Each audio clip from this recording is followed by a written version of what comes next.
Beer, and I am Anthony Pusick, and this is ENN, brought to you by Security Dodge. Go see Michelle Scalisi and... Come get some! Yeah! I'd like to start off today by saying good evening to Don and Joey Clams. That goal by Verhage batted it out of the air. All we do is break out to the blue line, center ice, and come back. Yeah, Donnie. The go-ahead Donnie at the end was... There were two drops in that, in a 2-minute span there that were glorious, like this one. But I think it's at least worth the ask. Why? Because I believe he's moving on up. Why? Well, what do you know? You're out on the West Coast. This show's a rumor to you. Shut up. It's unfortunate. To see Don, it's telling of some things kind of brewing under the surface there. Really? To see Don scream at an AI version of Michael K. K.I. K.I. There you go. Thank you. Don again. Big day for Don. If I start throwing out rear guard for defensemen, smack me in the face. It's true. It's true. That was good. That was a good segment we had there. What about this one? You're not going to like it as much as I do. Peter had some fun with Steve Hart. The issue with the nuts was Steve Hart. Steve Hart had a vat of nuts. A caller from earlier. How you doing? Mike, Pete, what's going on? Hey. Sure, everything. And our good friend Dave Maloney. Oh, yeah. Guys, I don't know if you know this. We are less than a month away from one of the greatest parts of our summer, and that is the 98.7 ESPN Beach Bash. You kidding me? Why don't you tell us about that, Peter? Well, here's the situation. It's a good job by you. A little more direct this time. June 28th, it's a Friday. That's right. You may be familiar with the song from the Ghetto Boys, 6 Feet Deep. June 28th was the date, 38 to the chest plate, mommy dear crying at the wake. It's actually a pretty depressing song now that I think about it. Not great for a promo. Not great for the Beach Bash. But June 28th at Bar A, we're going to go down to Lake Como, New Jersey. For anticipation of you and me. Yeah, that's right. And we're going to have ourselves a time with Barton Hahn, the K-Show, appearances by DiPietro and Rosenberg, plenty of giveaways for fans in attendance, music from the Mark Ribbler Band. Oh, kidding me? Throughout the record books. That's right. It's all brought to you by Open Road Auto Group, Flight by Yingling, New Jersey Lottery, Calanders Bakery, and General Plumbing Assembly. Got to be 21 years of age to enter. I'm considering, guys, as I'm on my quest for no sweets No sugar, and no alcohol. alcohol. Yep. I may throw out the alcohol part for that day. I think it's June responsible 20th? to do that. Right. It's the right. It would be the right thing. I think it's the right Like, I think June 20th, it would be a month from now. And I'd get to look and say, how do I look after a month? Do I see a difference? And then maybe have a day to enjoy, and then that'll get me the next month till my birthday. The goal is, with my 45th birthday creeping up on me. But also, Peter, the beautiful thing about it, the thing about Flight by Yingling, it's a light beer. You know what? So, like, that's, I mean, well, here's the thing. Perfect. Here's the great thing. If I'm going to give it up and eat and drink that day, how do I resist the delightful sweets from Calandra's Bakery? That's tough. Just don't go crazy. And they're friends. The sweets and the alcohol? Calandras. Right. They are friends of ours. They don't have any low-cal options there? Baked goods in low-cal aren't really usually a Low thing. sugar, that's a possibility, I guess. There's Dan Grassa again. Look at him. Oh, yeah, he's gorgeous. You kidding me? But so you have one cannoli instead of 6. But Don, the point is, if I'm like... You can't have one cannoli. I'm going after this. I'm really trying to get after this thing with the sugar. I don't know that I can break it until I'm done. I understand that. That's what you're going to make for a very unhappy Peter at the Beach Bash, and I can't have it. Well, no, but that's what I'm saying. Maybe I'll just go with a drink or two that day and call it a day. What are we going to get Michael to try this year at the Beach Bash? I got showing up would be nice. You know what I had? I'm just kidding. You're kidding, but as Michael likes to say, on the square. We went to a fabulous Italian restaurant on Monday down in Fort Lauderdale. Oh. Molly picked the place? No, it was actually me, Dave Maloney, and Larry Roth from MSG. Oh, that's awesome. They, for an appetizer, they had a fried oyster salad. Oh, not oyster. No. Octopus, excuse me. I like fried octopus also. It was, Peter, it was very good. Either is delightful. Very good. How about get Michael eating octopus? You didn't have it there? I think you have a better chance of octopus than oysters. Well, they probably have calamari. If it's out of the sea, it's not for me. Stop it. He wouldn't eat calamari, probably. Probably not, no. Fried or not fried? No, fried. Come on. I know we're trying too hard now with the... Yeah, come on. Let's be reasonable. That'd be a little too much. By the way, this I appreciate the effort here. Well, maybe I don't appreciate the effort. JJ, a guy named JJ That's JJ from North Carolina. It is? I believe so, yes. He texted us a picture, tweeted us a picture here, Don. I like the idea, but this isn't enough effort Well, it was a Do you quick see it? turnaround. So I saw it. Baron Rocky superimposed. We could do better. I'd still watch, by the way. I'm sure JJ would admit it, but he wanted to get a quick turnaround. I appreciate it. The timeliness was important. What you guys don't know what they're talking about behind the scenes. When you guys go on vacation all together, they're actually just going to bring Baron Rocky in. I don't know how they're going to pull it off. He won't be here. Well, I'll tell you one thing. The management would be just as worried about it being Baron Rocky as they are when it's me and Don. It would be equal level of concern. You know what? I think they'd be able to think they could handle Baron Rocky a little better. Right, that they'll listen at I least. think that would be. Anyway, guys, let's do some Diamond Notes brought to you by London Jewelers, Oh, are you shall kidding we? me? The Mets did not have a great day yesterday, but today, 3-3, bottom 6. There's a runner on second with 1 out for the Mets, so that's something to keep an eye on. But Give they me something did. to listen to on the way home. They did. When Dan goes to commercial. They did struggle. They did struggle yesterday, hoping to get a game here out of the Dodgers before a big weekend where Darryl Strawberry will get his number retired. And if you missed our interview with Darryl, you can listen to it on the podcast, the Michael K. Show podcast, wherever you get Do it. Show me something. your podcasts. That was Diamond Notes, brought to you by London Jewelers. Visit London Jewelers today at any of their 7 locations, including the Americana Mall and the mall at Short Hill. Something I wanted to bring up about yesterday. Peter, I know you saw it. Don, you probably had to catch it probably yesterday or this morning. Did you see what Chris Kreider did with Matthew Kachuck's mouthpiece? I did see that. Because you wouldn't have seen it live. No, and I obviously didn't notice it live either. But the TV... Did they pick it up? Peter, how many times did they show Kreider throwing his mouthpiece in the intermission? It was a thing. It was a lot. So Matthew Kachuck was asked about it today. And Don, I'm playing this for 2 reasons. One, because it was a moment in time. And I think Matthew Kachuck is very interesting with his sound bites, but you're really going to appreciate this one. And now I told him that was the best play he made all game. So I don't know. I guess it's just all game within the game stuff from their side and then from our side. But at the end of the day, it's just it's not the first time that's happened, actually. So normally they just give it back. I think last time they took it and then threw it right back at me. So this time was a little bit different. But it is what it is. Game within the game, playoffs. Gotta love it. The assembled press really loved that one. So, not quite to the level of Andy Bathgate throwing Jacques Plante's mask in the crowd. No. But the thing is, and I saw this after the fact, that if he had thrown it in the crowd, he would have gotten a game misconduct. Yeah, I thought about that. I thought about that a lot. And that would have been even worse. That is a nice line by Kachuck. Oh, yeah. But you just for media laughter, Peter, I had to do it to him, right? I had to. Well, I appreciate it. I wish I was there. I wish you guys could have seen it. I forget what press conference because they're all kind of melded together. But Peter Laviolette said something kind of funny, and everybody laughed. I didn't laugh. I'm proud of you. We'll have to find where it was, Peter, and we'll have to see if we didn't hear the Don laugh. But it also I had to stop myself and go. That would not have gone over well. That would have derailed the Peter Laviolette press conference. You should have done it. That would have been so great. Do you guys, speaking of a moment in time, Sure. do you guys remember the milk crate challenge? Yes. The milk crate? Yes, I do remember the milk crate. I was thinking about it was during COVID. Yeah. And it was insane that it was happening. The videos were an utter horror show. It was bad. You don't remember, Don? Stuff like this. Look right here. It just popped up on me for no reason. Oh, my God. That's right. For some reason, I was thinking about the bucket challenge. Remember from back in the day? Oh, no. That was a moment in time, too. That was fine. That was a good challenge. That was positive. ALS, correct? Yes. It helped raise awareness or raise money. Ice bucket challenge. That was fun. This was us the milk crate challenge was disintegrating as a society. Who was it that sent the JJ sent the JJ? Yeah. Well, did you see the one from Vegan Fred? No. I'm going to retweet it. That's a great. I got to tell you, great name. That's a drop. Is what that is. Take a look at it. Did you see the one from Vegan Fred? Did you see the one? Okay. Oh, look at that. See, now we're getting somewhere. That's adorable. Now we're getting somewhere. That's adorable. I'm about to retweet it so Yes can then see it as well. That was Vegan Fred. Shout out Vegan Fred. And there's a lot of things that bother me about Richard today, but the other thing... Oh, so much. Why? He only got the 3 of his 5 points. I think it was Richard. Who was the one that said about...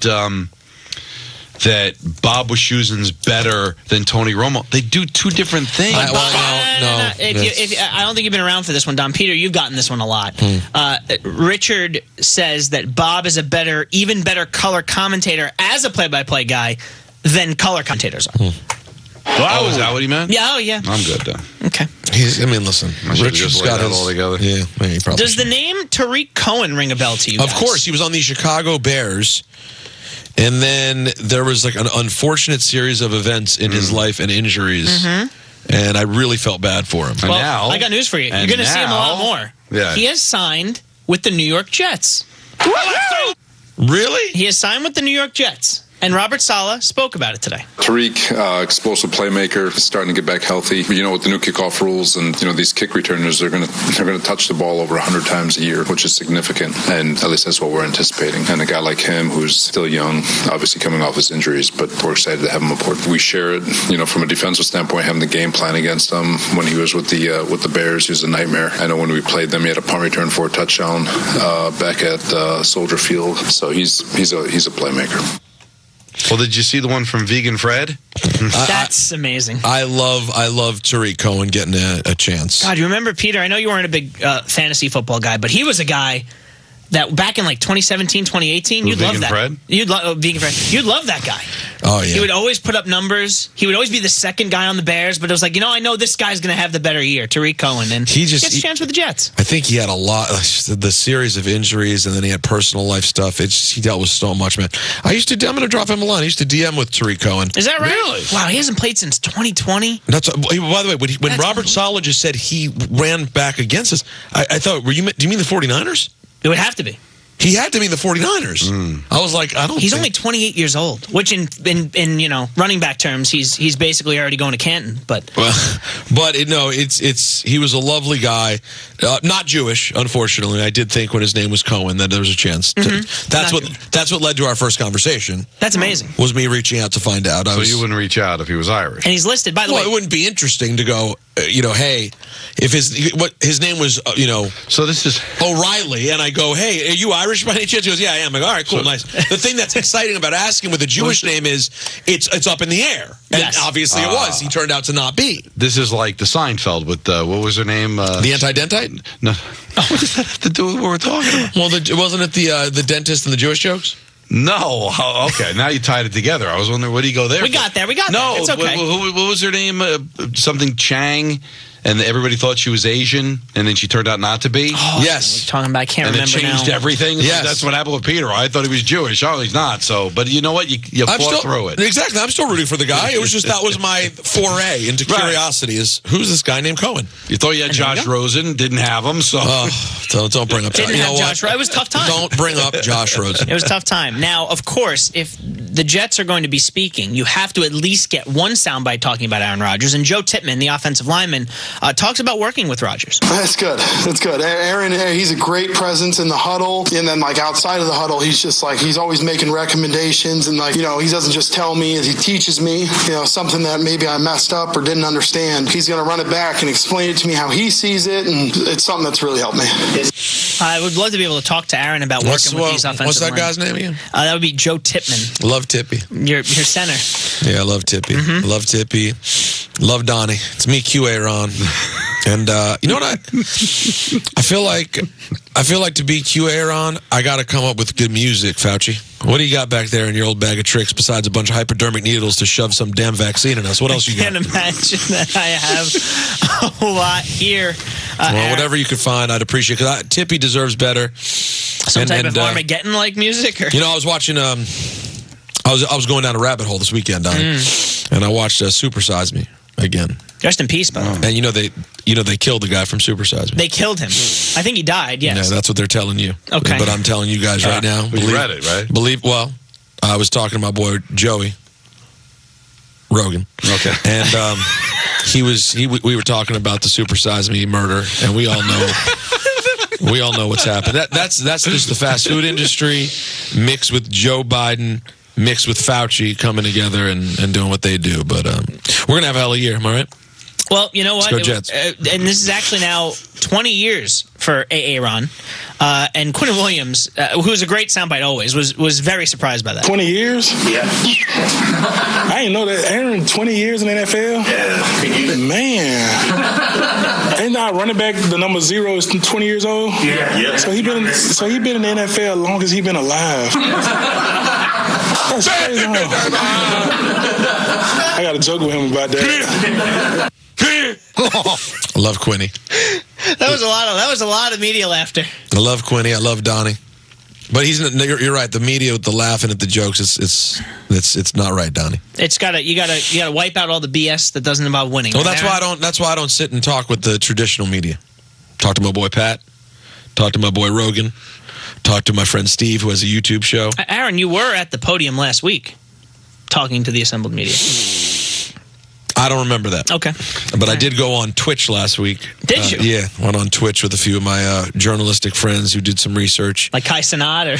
Yeah, Kai Cenat. Well, that's a guy who does the research himself. Okay. You know what I mean? All He doesn't just believe whatever nonsense and noise you want to sell to him, Fauci. How do you like that? And it's always good to hear from our good friend Aaron Rodgers. Fauci? Because now I know why. There you go. I You said did it it. You found it out. Wait. In real time, he figured it out. Wait, did you not know? Hold on, you didn't know? Wait, hold on. That was a beautiful moment on this show. Tom, did you understand why QA Ron calls him Fauci? I got it, yeah. Because Anthony has the same name as Fauci? You got it. I got it. Don literally had to ask it out loud to himself to get the answer. I love it. I've never seen that That's before. the greatest You thing know, ever. why do you call him Anthony Fauci? Oh. That was the quickest Don's ever figured out something And Don, about this show. It's the whole thing. Like, literally, the reason QA Ron will work as a bit is because Anthony's name happens to be Anthony. It saved the bit. It did. I didn't know where else to go. But because he has the same name as Fauci, why do you think I'm taking all these huge vaccine shots? No pun intended. No, that's very good. That was a good job. While Don composes himself, Bronny James's agent, Rich Paul, which, as you know, is also LeBron James's agent, says that Bronny will stay in the draft. Heard that. At the present moment, he's the Love number Bronny. 54 prospect on the ESPN 100. 54. And he said he had a strong pre-draft process and elevated his standing from fringe choice after one season to USC to draftable prospect. More from draft analyst Jonathan Gavoni on SportsCenter. His stock has improved. He's moved firmly into the second round, and I think that he's going to continue to help himself here in this process. Several players ranked ahead of him are expected to withdraw from the draft, and so he could be looking at, the early to mid-second round when it's all said and done. It's not often that as part of somebody's draft analysis, you say, well, so many other people are dropping out, so Bronny's stock is really... What was that analyst's name again? Jonathan Gavoni. Okay. You love him. He's a Gavone. Now, Peter, if you had it your way, you would think Bronny going back to college would make a little more sense for him. Well, it's getting crazy. I heard yesterday that, Bronny's only interested in the Phoenix Suns and the LA Lakers. In what world, Don, if this was real, if this was on the up and up, in what world would someone who's the 54th prospect in the draft take 2 meetings? Say, I'm just going to take the 2 meetings. Like, this whole thing is just absurd. The whole thing is silly. And, I'm not a LeBron hater at all. Quite the contrary. Love LeBron. Big Bron fan. Hope it works out for Bronny. But, this idea of, he's just going to go where his dad goes, and I don't know. And then I got to find out, is Bronny a fraud? Because they asked Bronny, have you ever thought about playing? How much do you think about playing with your dad? He's like, I never thought about that. So, we'll see. Oh, I got to tell you, this would be, Don, I got to tell you, this would be premium radio for us. I just took a look at the NBA draft order. You know who picks 54th, which is where Bronny's ranked? Oh, the Knicks? Peter's Boston Celtics. Oh. That. I would enjoy that. LeBron would look good in green. I love LeBron, but I'm good. And it's always good to hear from our good friend Aaron Rodgers. Why is Anthony Fauci? Because now I know why. There you go. You did it. I love when I'm able to work things out. He's a guy. Speaking of old friends of LeBron, Ty Lue is going to be sticking with the Clippers. I don't care. Long-term contract extension, sources told Adrian Wojnarowski, and the Clippers enter the offseason determined to keep Paul George and James Harden in free agency. He can win all the championships of the world. He's still the guy that Allen Iverson stepped over, right? That's a good point. Yeah, I'm sorry. Is that wrong? I don't know if it's wrong. It's an accurate thing. I don't know if it's nice to say, but also we're going from things that Don doesn't care about to things Don really, really doesn't care about. Criminal charges have been dropped against golfer Scottie Scheffler. Jefferson County Attorney Michael Connell said his team reviewed the case in a thorough and expeditious manner and found that Scheffler's account of the incident being a big misunderstanding was corroborated by the evidence. He was charged with a felony for assaulting a police officer with his vehicle, along with 3 misdemeanors outside of the Valhalla Golf Club on May 17th. So isn't the deal that they won't sue each other or something? Pretty much. It's like, I won't sue you, you won't sue me. Let's just going on. Let bygones be bygones. And with that's going to do it for ENN, brought to you by Security Dodge. Shop 24/7 at securitydodge.com during their Memorial Day sales event. Guys, I totally missed over the weekend that Mike Tyson suffered a medical situation. It was in my notes, and we didn't get to it yesterday. Yeah, I totally missed that. But it turns out he had a serious ulcer, but I'm being told he's just fine. And all is okay. And the fight is still on. Dan Grasso's up next. Have a wonderful night. We'll see you at 3 p.m. tomorrow.